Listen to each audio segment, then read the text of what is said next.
ধরতে চাই, দেখেন সেটা কিন্তু ধরতে পারবো না। তো কিন্তু আমি যখন এই রয়েল স্টিকটা ধরে রাখবো তখন সেটা সে আমার হাতে চলে নিই।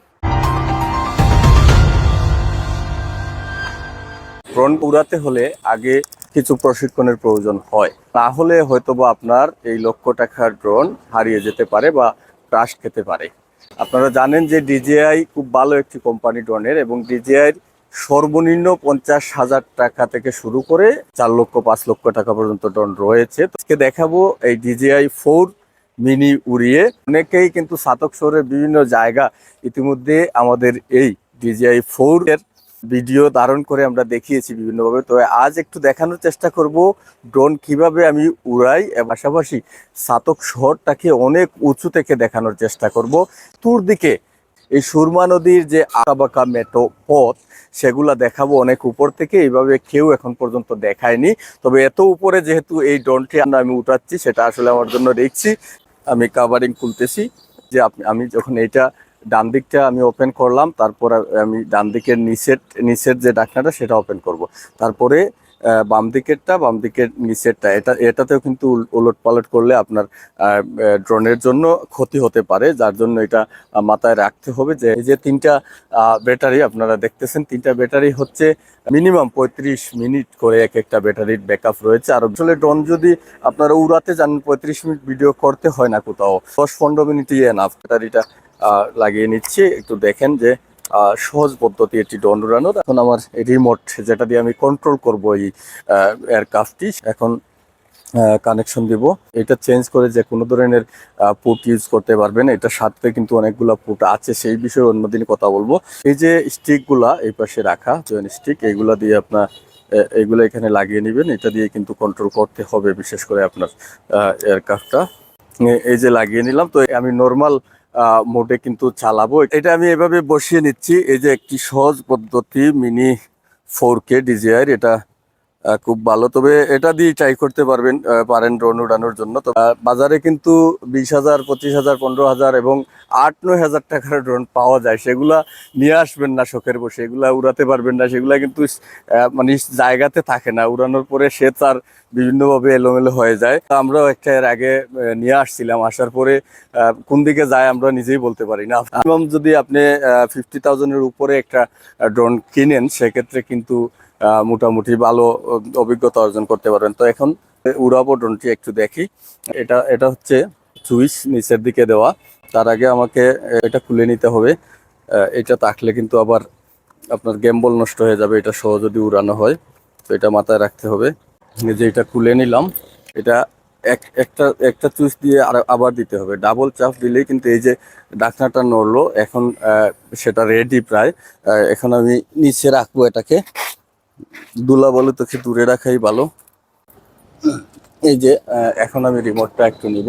যে রিমোটটা এই যে এটাও সেম, আমি যেভাবে আমার ড্রোনটা চুইস দিলাম ঠিক সেভাবে ডাবল প্রেস করলে অন হয়ে যাবে, এবং এটা ড্রোনের সাথে কানেক্টেড হয়েছে কিনা সিগন্যাল দিবে। এখন আমি ডিজিআই যে ফ্লাই অ্যাপসে ঢুকবো। এই যে অলরেডি আমার ড্রোনের ক্যামেরা শো করতেছে। এখন হোম পয়েন্ট আপডেট হয়েছে, এখন আমি উড়াতে পারি। কারণ মাথায় রাখতে হবে, হোম পয়েন্ট আপডেট না হলে ড্রোনটি যদি আপনার চোখের আড়াল হয়ে যায় বা দূরে কোথাও চলে যায়, তাহলে কিন্তু সে যে জায়গা থেকে সে উড়েছে সেই জায়গায় চলে আসবে না। স্টিকটা চাপ দিয়ে ধরেন, তাহলে এই যে ড্রোনটা স্টার্ট হয়ে গেল। এখন এই যে দুটো স্টিকের কাজ হচ্ছে কি, একটা ডান বাম এবং সামন পিস বামে ডান দিকেরটা, আর এটা হচ্ছে উপরে উঠবে নিচে নামবে এবং দুই সাইডে মুভ করবে। এখন এই যে আমি স্টিকটা ধরলাম, ড্রোনটা উঠলো। এই যে হোম পয়েন্ট আপডেট আবার সিগন্যাল দিল, ড্রোনটা অলরেডি উঠছে। এখন এটা একদম আমার সামনে। এখন যদি আমি এটাকে ধরতে চাই, দেখেন সেটা কিন্তু ধরতে পারবো না। একটা সেন্সার রয়েছে, যদি সামনে তার বা কোনো কিছু বাধা পড়ে সেক্ষেত্রে কিন্তু সে সরে যাওয়ার চেষ্টা করে। এর জন্য এটা হাত দিলে সে তার সরে যাচ্ছে। তবে আবার আমার হাতে সেটাকে আমি নামাতে পারবো, সেটা আমি হয়তোবা ছাতক শহরটা ঘুরে দেখানোর পরে চেষ্টা করব। আমার এখানে চার্জ রয়েছে 92%। 92% দিয়ে আমি চেষ্টা করি কতটুকু দেখাতে পারি ছাতক শহরটা।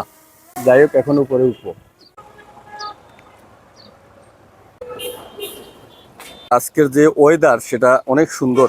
আমাদের পাশেই ইন্টারন্যাশনাল এয়ারপোর্ট আছে সিলেটের, তো যার জন্য এটা 60 মিটার ওঠার পরেই একটা সিগন্যাল দিচ্ছে আমাকে যে এখানে একটু প্রবলেম রয়েছে। তো তারপরেও চেষ্টা করতেছি আরো উপরে তোলার। দেখা যাক, এটা পুরো সাতক শহরটা যাতে আমি আপনাদেরকে দেখাতে পারি, এর জন্য 102 মিটার উপরে আছে। এখন সোজা আমার মাথার উপরে কিন্তু ড্রোনটা রয়েছে, আমি এখনো এদিক সেদিক করিনি। অর্থাৎ ডিস্টেন্স 0 দেখাচ্ছে এবং হাইট দেখাচ্ছে আমাকে প্রায় 150 মিটার। এখন আরো উঠানোর চেষ্টা করতেছি।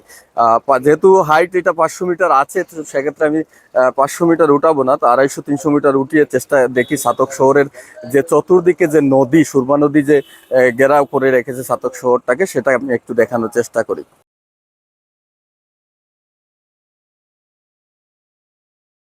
যে লাফার সুরমা সিমেন্ট দেখা যাচ্ছে, এটা মাত্র 285 মিটার উপর থেকে আমি দেখাচ্ছি। আমি একটু ডান দিকে ঘুরিয়ে সাতক শহর এবং যে সুরমা নদীটা সেটা দেখানোর চেষ্টা করতেছি। এই হচ্ছে সাতক মেইন শহর। তিন দিকে কিন্তু সুরমা নদী রয়েছে। সুরমা নদী যেইভাবে আসলে সাতকটাকে ঘিরে রেখেছে, এটা কিন্তু এখান থেকে আমি লক্ষ্য করতে পারতেছি, এবং সেটাই আপনাদেরকে আজকে দেখানোর উদ্দেশ্য যে সাতক শহরটা এই সুরমা নদীর মধ্যখানে কিভাবে আছে। দেলুয়ার ভাই আছে আমার সাথে, একটু শেয়ার করি যে এই যে সুরমা নদীর এই যে আঁকা বাঁকা দৃশ্যটা দেখার মতো দৃশ্য। এটা হচ্ছে এটা বৌলা। বৌলার একটা মুড়াই দিয়া মুক্তিরগাঁও মুড়া দিছে। মুক্তিরগাঁও, আর এটা হচ্ছে কিন্তু কোম্পানিগঞ্জ। এই দ্বীপটা কোম্পানিগঞ্জ টুকেরগাঁও। আচ্ছা, এটা এটা আবার এই যে এদিকে টার্নিং নিয়ে আবার কিন্তু এই যে মুক্তিরগাঁও হয়ে পার্কুলের পাশে হয়ে আবার কিন্তু নদীটা এই যে ঘুরছে। এটা এটা হচ্ছে আবার ওই যে লাল ফুলের এখানের মুড়টা। আমি একটু সামনে নেওয়ার চেষ্টা করি। এই যে সুরমা নদীটা আবার একই স্টাইলে ঘুরে কিন্তু সিলেটের দিকে গেছে। এই যে এই দ্বীপটা হচ্ছে আবার ওই কোম্পানিগঞ্জ। আবার এই যে একই স্টাইলে কিন্তু দুইটা দ্বীপের মতো তৈরি হয়েছে সুরমা নদী দ্বারা। আবার দেখেন এখান থেকে আবার ঘুরে নদীটা কিভাবে সাতক পৌর শহরটাকে একদম ঘিরে রেখেছে। এই যে উত্তর পূর্ব হয়ে এই যে আবার সাতক শহর। আমি একটু সাতক শহরের দিকে নিয়ে যেতে চাই। আরেকটা কথা, এই যে নদী আঁকা বাঁকা থাকার কারণে আমরা যদিও সাতক থেকে গোবিন্দগঞ্জ গাড়ি যুগে মনে করেন আমরা 25 মিনিট থেকে আধা ঘন্টার ভিতরে যেতে পারি সিএনজি যুগে, কিন্তু নৌকা যুগে পুরাপুরি 5 ঘন্টা ছাড়া যাওয়াই যায় না। আমি নৌকা যুগে গোবিন্দগঞ্জ গিয়েছি, লামহাজি গিয়েছি, লাউতলা, রসুলগঞ্জ গিয়েছি। কোথায় কত সময় লাগে সেটা আমার জানা আছে, যার কারণে ভাবলাম যে এখানে শেয়ার করি। এটা হচ্ছে সাতকের মেইন শহর। এই মেইন শহরটা আমি অতিক্রম করে সুরমা নদীটা যাতে আরো সহজ করে দেখাতে পারি আপনাদেরকে। ড্রোনটা কিন্তু অনেক স্পিডে কিন্তু চলছে, কিন্তু অনেক উপর থেকে কিন্তু স্পিডটা বোঝা যায় না। চোখে দেখে তো ড্রোন চালানো সম্ভব না, এটা হচ্ছে টোটালি ম্যাপের মাধ্যমে চালাতে হয়। নদীর যে আঁকা বাঁকা দৃশ্যগুলা, এটা আবার আমাদের চেলাগাং। এইটা এইটা চেলা মনে হয় উপরেরটা, সুরমা। ওটা একটা মোরাছেলা আর এটা সুরমা। এটা তো সুনামগঞ্জে চলে গেছে সরাসরি এই নদীটা, এদিকে পশ্চিম দিকে সুনামগঞ্জ হয়ে আপনার লিপসা, লিপসা থেকে মেঘনা, মেঘনা হয়ে সারা বাংলাদেশের সাথে এই যোগাযোগ সুরমার। এই যে সুরমা ব্রিজ, আমি একটু ব্রিজের দিকে যাই।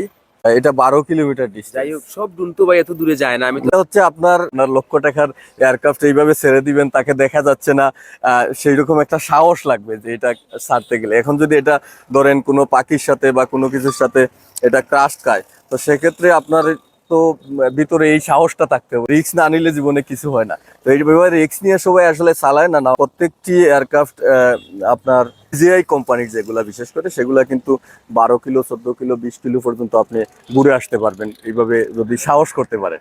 দেখেছি আমার ইউকে থেকে অনেক বড় লোকরাই আসছেন, আত্মীয়জন আসছেন, আইসা ওই নরসিংপুর বাজার থেকে স্কুলের মাঠে পর্যন্ত গিয়ে এসে 180 মিটার উঠার পরেই কিন্তু আমাকে সিগন্যাল দিছে, এখন এই রিস্ক নিয়ে কে ড্রোন চালাবে। তা আমি এই রিস্ক নিয়ে চালাচ্ছি।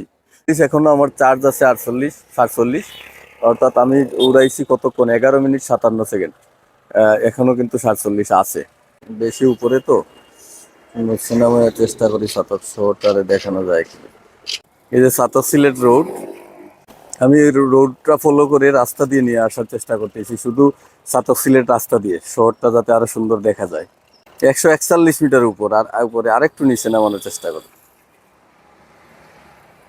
অনেক সুন্দর ফুটেজ দেখাচ্ছি। দেখি আমাদের মাথার উপর নিয়ে আসি, দেখে দেখা যাক এখন কই আছে। অলরেডি আমাদেরকে দেখাচ্ছে, এই যে আমাদের সামনে চলে আসছে drone। এই যে আমরা পুরা ছাতক শহর ঘুরে নিয়ে আসলাম। আমি যেটা দিয়ে এতক্ষণ নিয়ন্ত্রণ করলাম সেটা হচ্ছে এই যে ডিজায়ার যে অ্যাপস এর ম্যাপটা রয়েছে, সেই ম্যাপের মধ্যে কিন্তু সবকিছু দেখা যাচ্ছে। এটা চাইলে আপনারা বড় করে করতে পারেন ফুল স্ক্রিন, তবে ফুল স্ক্রিন করলে তো ভিডিও কোন দিকে হচ্ছে না হচ্ছে সেটা দেখা যাবে না, যার জন্য এটা ছোট করে এখানে চালিয়েছি। এবং এটা যখন বন্ধ থাকবে তখনও কিন্তু এই ম্যাপে দেখাবে এটি কোথায় আছে। যেহেতু ইফতারের টাইম হয়ে গেছে, আমরা এটি এখন নামাবো এবং পরবর্তীতে চেষ্টা করব আরো এখানে যেহেতু নর্মাল মুডে আমি দেখালাম, স্পট মুড এবং সিনেমেটিক মুড রয়েছে, সেগুলাতে ড্রোন চালিয়ে আপনাদেরকে দেখানোর চেষ্টা করব। তাছাড়া যারা এখনো ড্রোন চালাতে পারেন না তারা যোগাযোগ করতে পারেন, আমরা চেষ্টা করব আপনাদেরকে ড্রোন চালানোর সহযোগিতা করার। সবাইকে একটু নামিয়ে নেই, আমি দেখাই যে এই যে এটা চলে যাচ্ছে, কিন্তু এখন এটাকে কিভাবে হাতে নামাবো।